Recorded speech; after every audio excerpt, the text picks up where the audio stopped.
Hi guys, welcome to my channel MBBS MedKit with Bonik. I am Shomojit Bonik.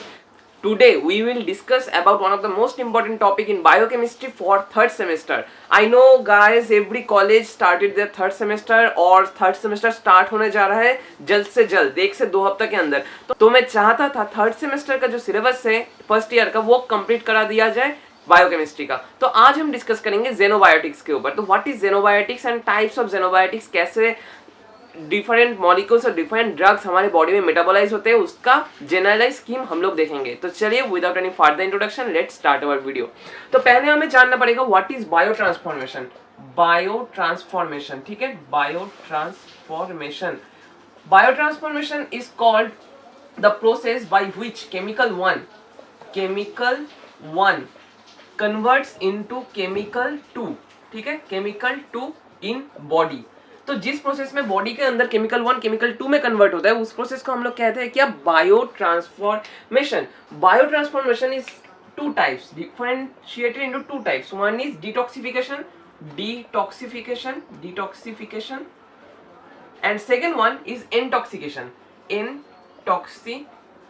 So in this video we will be talking about, or we will focus on detoxification. What is called detoxification? The process by which a toxic element converts into non-toxic or less toxic element, ठीक है, toxic element, that is called detoxification। मतलब अगर आप जहर P low, मैं ये नहीं कह रहा हूँ आप लोग जहर पियोगे, अगर आप लोग जहर पी लेते हो तो जिस प्रोसेस में हमारा बॉडी वो जहर को नॉन टॉक्सिक और लेस टॉक्सिक एलिमेंट में कन्वर्ट करेगा उसे हम कहेंगे क्या, उसे हम कहेंगे डिटॉक्सिफिकेशन।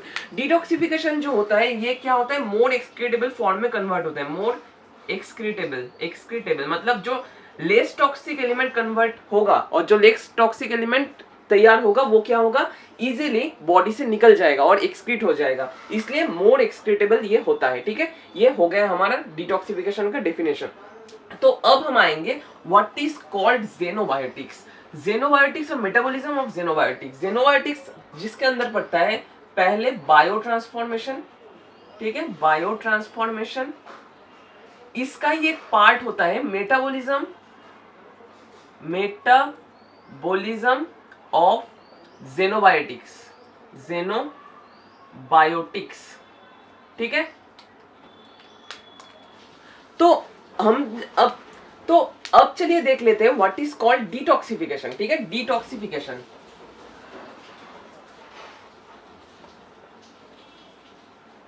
तो आपको तो मैंने बता ही दिया था डिटॉक्सिफिकेशन का मतलब मोर टॉक्सिक सब्सटेंस जब लेस टॉक्सिक सब्सटेंस में कन्वर्ट होगा तो उसे ही हम कहेंगे डिटॉक्सिफिकेशन, ठीक है। तो किस तरह से होगा ये, टॉक्सिक एलिमेंट टॉक्सिन, ठीक है, ये किस में कन्वर्ट होगा, नॉन टॉक्सिक एलिमेंट, ठीक है। तो ये एक बहुत इंपॉर्टेंट क्वेश्चन आता है, डिटॉक्सिफिकेशन किस प्रोसेस में और कितना स्टेप्स यहाँ पर होते हैं। तो ये एक अच्छा खासा शॉर्ट आंसर क्वेश्चन भी होता है and obviously long answer question भी आता है और शॉर्ट नोट भी आता है यहाँ से कभी कभी, ठीक है। तो टॉक्सिन को अगर हम नॉन टॉक्सिक एलिमेंट में कन्वर्ट करना चाहे तो यहाँ पर 2 प्रोसेस होते हैं और 2 फेजेस होते हैं। वन इज फेज 1, ठीक है, फेज 1 जिसके द्वारा ये toxic element non toxic element में कन्वर्ट होते हैं। और क्या होते हैं, 2 प्रोसेस होते हैं। देखो पहले ये फेज 1 से एक प्रोसेस एक एलिमेंट में कन्वर्ट होता है, फेज 1 से मतलब ये टॉक्सिन ये इंटरमीडिएट एक कंपाउंड में कन्वर्ट होता है। सेकेंड टाइम वो क्या होता है, सेकेंड टाइम वो फेज 2 के द्वारा क्या होता है, फेज 2 के द्वारा वो नॉन टॉक्सिक एलिमेंट में कन्वर्ट हो जाता है, ठीक है। तो हमें जानना पड़ेगा what is phase 1 and what is phase 2, ठीक है। तो चलिए फेज 1 एंड फेज 2 के बारे में इन डिटेल देख लेते हैं। तो पहले हम लोग देखेंगे फेज 1 के बारे में। फेज 1 का जो इंपॉर्टेंट एंजाइम होता है दैट इज कॉल्ड फेज 1, ठीक है। फेज 1 का जो इंपॉर्टेंट एंजाइम होता है वो क्या होता है, वो होता है साइटोक्रोम P450। यहाँ पर आपका क्वेश्चन आएगा साइटोक्रोम P450 क्यों। 450 का मतलब है, ठीक है, कार्बन मोनोऑक्साइड के प्रेजेंस में ये 450 नैनोमीटर का लाइट एब्जॉर्ब करता है,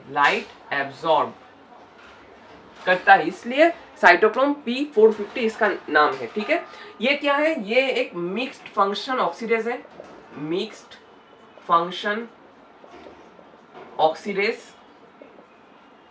ठीक है। सेकेंड पॉइंट क्या है, ये मोनो ऑक्सीजिनेस है, मोनो ऑक्सीजिनेस, ऑक्सीजिनेस। मोनो ऑक्सीजिनेस का मतलब क्या है, अगर ये एक कंपाउंड है, ठीक है, यहाँ पर एक कंपाउंड है, इससे हम लोग बी प्रिपेयर कर रहे हैं, ठीक है, तो यहाँ पर ए से बी जो होगा, यहाँ पर एक ऑक्सीजन घुसेगा, सिर्फ वन ऑक्सीजन। देखो ऑक्सीजन तो दो मतलब O2 फॉर्म में रहता है, तो ऑब्वियसली हम लोग एक ऑक्सीजन घुसाना चाहते हैं, तो यहाँ पर हमें दो ऑक्सीजन लगेगा, ठीक ही, लेकिन एक ऑक्सीजन निकल जाएगा एंड यहाँ पर एक ही ऑक्सीजन रह जाएगा, इसलिए हम इसे कहते हैं मोनो ऑक्सीजन, मतलब एक ऑक्सीजन ये सब्सटेंस ए में घुसा पाएगा, ठीक है, ये मोनो ऑक्सीजनस। इसके बाद क्या होगा, इसका कोएंजाइम क्या होता है, ठीक है, इसका कोएंजाइम जो होता है NADPH, इसका कोएंजाइम होता है। एंड ऑब्वियसली यहाँ पर और एक ग्रुप रहता है जिसका नाम क्या है, फॉस्फेटिडाइल कोलिन। ये बहुत इंपॉर्टेंट एमसीक्यू है, ठीक है, फॉस्फेटिडाइल कोलिन, ये एक इंपॉर्टेंट एमसीक्यू है जो मैंने आपको बता दिया, ठीक है। इसके बाद हम लोग देख लेते हैं साइटोक्रोम P450 कैसे काम करता है और जो फेज 1 के अंदर कौन कौन सा रिएक्शंस बढ़ते हैं, ठीक है। तो डिटॉक्सिफिकेशन के एक प्रोसेस है फेज 1 जिसके अंदर कुछ रिएक्शंस होंगे, एंड फेज 2 जिसके अंदर और भी कुछ रिएक्शंस होंगे। तो आज हम इस वीडियो में डिटॉक्सिफिकेशन के अंदर ये फेज 1 का कितना रिएक्शंस है उसके बारे में डिटेल्स में पढ़ेंगे। नेक्स्ट वीडियो में हम लोग फेज 2 के बारे में पढ़ेंगे, ठीक है। ये जो फेज 1 है, फेज 1 में कितना रिएक्शंस होते हैं, फेज 1 में 3 तरह का रिएक्शन होता है। वन इज ऑक्सीडेशन और हाइड्रोक्सिलेशन, ठीक है। सेकेंड रिएक्शन क्या है, सेकेंड रिएक्शन है रिडक्शन, एंड थर्ड वन इसका नाम क्या है, थर्ड वन जो रिएक्शन है इसे हम कहते हैं क्या, हाइड्रोलाइसिस। तो आप सभी लोग तो नाम जानते हो, ऑक्सीडेशन मतलब ऑक्सीजन घुसेगा, रिडक्शन मतलब ऑक्सीजन निकल जाएगा, एंड हाइड्रोलाइसिस मतलब वाटर जाकर घुसेगा और वाटर यहाँ पर सब्सटेंस में घुस जाएगा, ठीक है। ये तो पहले हम लोग देखेंगे क्या, पहले हम लोग देखेंगे ऑक्सीडेशन और हाइड्रोक्सिलेशन के बारे में, ऑक्सीडेशन और हाइड्रोक्सिलेशन। साइटोक्रोम P450 का मैकेनिज्म उतना ज्यादा जरूरी नहीं है, लेकिन ये क्या करता है जनरली, ये कुछ सब्सटेंस को ऑक्सीडाइज और हाइड्रोक्सिलाइज करता है। हाइड्रोक्सिलाइज का मतलब क्या है, OH ग्रुप का एंट्री कराना, एंड ऑक्सीडाइज का मतलब क्या है, O2 को एंटर करना, ठीक है, ये आपको समझना पड़ेगा। तो चलिए देख लेते हैं। पहले जो सब्सटेंस के बारे में हम लोग पढ़ेंगे वो क्या है, मिथानॉल, CH3OH। इसको अगर हम ऑक्सीडाइज करें तो ये किसमें कन्वर्ट होगा, HCOOH, मतलब फॉर्मिक एसिड, ठीक है। इसके बाद देखो, इसके बाद क्या क्या, इथानॉल, ठीक है, इथानॉल CH3CH2OH, ये किसमें कन्वर्ट होगा, ऑक्सीडेशन के बाद ये कन्वर्ट होगा एसिटिक एसिड में, CH3COOH, ठीक है, एसीटेट में। इसके बाद देखेंगे क्या, बेंजाइल अल्कोहल, ठीक है। बेंजाइल अल्कोहल का स्ट्रक्चर क्या है, बेंजाइल अल्कोहल, ठीक है, बेंजाइल अल्कोहल, ये किस में कन्वर्ट हो जाएगा, ये कन्वर्ट होगा बेंजोइक एसिड में, ठीक है, ये इस तरह से कुछ कन्वर्ट हो जाएगा बेंजोइक एसिड में ऑक्सीडेशन के बाद। अल्कोहल तो ऑब्वियसली एसिड में ही कन्वर्ट होगा, ठीक है। इसके बाद और क्या क्या है, इसके बाद है क्लोराल, ठीक है, क्लोराल किस में कन्वर्ट होगा, ट्राई कार्बोक्सिलिक एसिड में कन्वर्ट हो जाएगा, ठीक है। इसके बाद क्या है, इसके बाद एनिलीन का स्ट्रक्चर क्या है, एनिलीन का स्ट्रक्चर कुछ इस तरह से है, NH2। एनिलीन जो है ये किस में कन्वर्ट हो जाएगा, एनिलीन कन्वर्ट हो जाएगा एमिनोफेनॉल में, ठीक है, एमिनोफेनॉल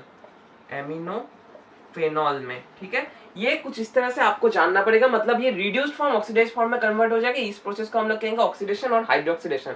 यहाँ पर हाइड्रोक्सिलेशन का मतलब है यहाँ पर एक OH ग्रुप ऐड हो जाएगा, ठीक है, एंड ऑक्सीडेशन का मतलब है, आप सभी लोग जानते हो, ये ऑक्सीडेशन का मतलब है ऑक्सीजन मॉलिक्यूल ऐड हो जाएगा, ठीक है। इस तरह से आपको याद रखना पड़ेगा। तो चलिए नेक्स्ट प्रोसेस देख लेते हैं, क्या, रिडक्शन प्रोसेस और भी इजी है, बहुत जल्द से जल्द ये हो जाएगा, ठीक है। इसके बाद हम लोग देखेंगे रिडक्शन प्रोसेस को। फेज 1 के अंदर हमारा ऑक्सीडेशन कंप्लीट हो गया था, इसके बाद देखेंगे रिडक्शन में क्या होता है, ऑक्सीजन निकल जाता है, इसके अलावा हाइड्रोजन घुसता है, ठीक है। तो यहाँ पर क्या होता है, देखो पिक्रिक एसिड कन्वर्ट होता है पिक्रेमिक एसिड इस प्रोसेस में, मतलब ये जेनोबायोटिक्स पिक्रिक एसिड हमारे बॉडी के लिए बहुत ही खतरनाक चीज होता है। ये एक फॉरेन बॉडी हिसाब से एलिमेंट हमारे बॉडी में अगर घुस जाए तो ये समथिंग कुछ पॉइजनस इफेक्ट हमारे बॉडी में दिखाता है पिक्रिक एसिड, ठीक है। ये पिक्रामिक एसिड में कन्वर्ट हो जाता है रिडक्शन प्रोसेस में। नाइट्रोफेनॉल, ये देखो नाइट्रोफेनॉल ये एक कार्सिनोजन है। नाइट्रोफेनॉल जनरली कार्सिनोजन हिसाब से काम करता है, ठीक है।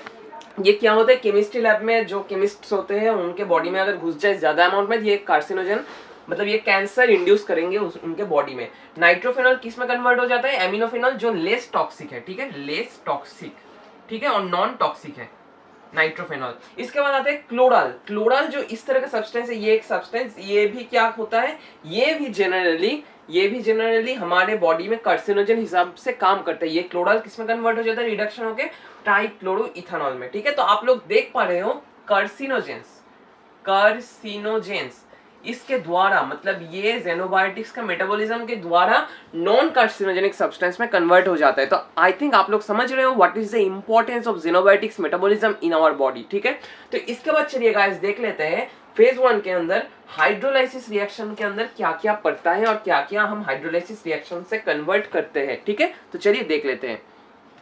इसके बाद हम लोग देखेंगे क्या, इसके बाद हम लोग देखेंगे हाइड्रोलाइसिस रिएक्शन के बारे में। What is called hydrolysis reaction. आप लोग ये सोच सकते हो ये रिएक्शन को देखकर ए एंड बी ये दो चीज है, ठीक है, ये एक ही चीज है। अगर हम ये बॉन्ड को ब्रेक कर दे, ए के हाथ में हम लोग एज घुसा दे एंड बी के हाथ में हम लोग ओ एज घुसा दे, इस रिएक्शन का हम लोग कहेंगे क्या, हाइड्रोलाइसिस रिएक्शन। मतलब वाटर घुस जाएगा एंड इसको मतलब ये बॉन्ड को ब्रेक कर देगा, इसे कहेंगे हाइड्रोलाइसिस रिएक्शन। तो हाइड्रोलाइसिस रिएक्शन कौन कौन सा ज़ेनोबायोटिक मेटाबॉलिज्म में काम में आता है वो भी हम लोग देख लेते हैं। First one is the aspirin. Aspirin क्या है, पेन रिमूवल, ठीक है, और इन्फ्लेमेशन अगर हो तो उसको रिमूव करने में एस्पिरिन हमें हेल्प करता है। एस्पिरिन हाइड्रोलाइसिस होकर किसमें कन्वर्ट हो जाता है, सैलिसिलिक एसिड और एसिटिक एसिड। ये बहुत इंपॉर्टेंट एमसीक्यू है, ठीक है। इसके अलावा एट्रोपिन हो गया, ठीक है, जो ब्लड प्रेशर डिक्रीज करने में हेल्प करते हैं। प्रोकेन, प्रोकेन क्या है, एक एनास्थेटिक ड्रग है जो डेंटल सर्जरीज में यूज होते हैं, ठीक है। और जाइलोकेइन, जाइलोकेइन लोकल एनास्थेटिक ड्रग है। डीएफपी, डीएफपी का फुल फॉर्म क्या है, डाई आइसोप्रोपाइल फ्लूरोफॉस्फेट, जो ऑप्थेल्मोलॉजी में मायोटिक एजेंट हिसाब से काम करता है। And acetamin is called paracetamol. ये सब चीज जो है इसको हाइड्रोलाइसिस रिएक्शन के थ्रू क्या होता है, ये सब चीज लेस टॉक्सिक एलिमेंट में कन्वर्ट हो जाते हैं, ठीक है। मतलब ये इस तरह से कुछ आप सोच सकते हो, ये तो सब काम का ड्रग है, लेकिन ये काम का ड्रग को हमें क्यों नॉन टॉक्सिक एलिमेंट में कन्वर्ट करना पड़ता है। तो तुम लोग सोचो, हम लोग मुंह से ओरली का हो इंजेक्शन के थ्रू कोई भी एक ड्रग ले रहे हैं ये सब के अंदर से, ठीक है। तो जब ये ड्रग हमारे ब्लड सर्कुलेशन में आता है, एक एक डिफरेंट टाइप के बॉडी पार्ट्स में जाता है, और हमें एक बॉडी पार्ट में ये ड्रग नहीं चाहिए, तो उस बॉडी पार्ट में कोई एक ड्रग तो ऑब्वियसली टॉक्सिक एलिमेंट हिसाब से काम करेगा, तो इसलिए उस ड्रग को हमें डीएक्टिवेट करना पड़ता है और लेस टॉक्सिक ड्रग में कन्वर्ट करना पड़ता है। इसलिए इस काम में हमें लगता है मेटाबॉलिज्म ऑफ ज़ेनोबायोटिक्स और ये सब फेज 1 प्रोसेसेस, ठीक है। तो नेक्स्ट वीडियो होगा फेज 2 प्रोसेसेस को लेकर। आई थिंक आपको ये वीडियो पसंद आया, एंड ऑब्वियसली अगर आपको ये वीडियो पसंद आया तो एक लाइक एंड एक शेयर तो बनता है। And obviously don't forget to subscribe my channel and hit the bell icon to get latest notifications from my channel, क्योंकि कंटिन्यूअस वीडियोस आते रहेंगे। एंड ऑब्वियसली थर्ड सेम का सिलेबस बहुत जल्दी खत्म होने जाएगा, ठीक है। एंड मैं रेगुलरली वीडियो अपलोड देता रहूंगा, एंड ऑब्वियसली इसलिए आपको तो बेल आइकन हिट करना ही पड़ेगा। At last one thing to say, stay home, stay safe and stay tuned with MBBS Medkit with Bonik।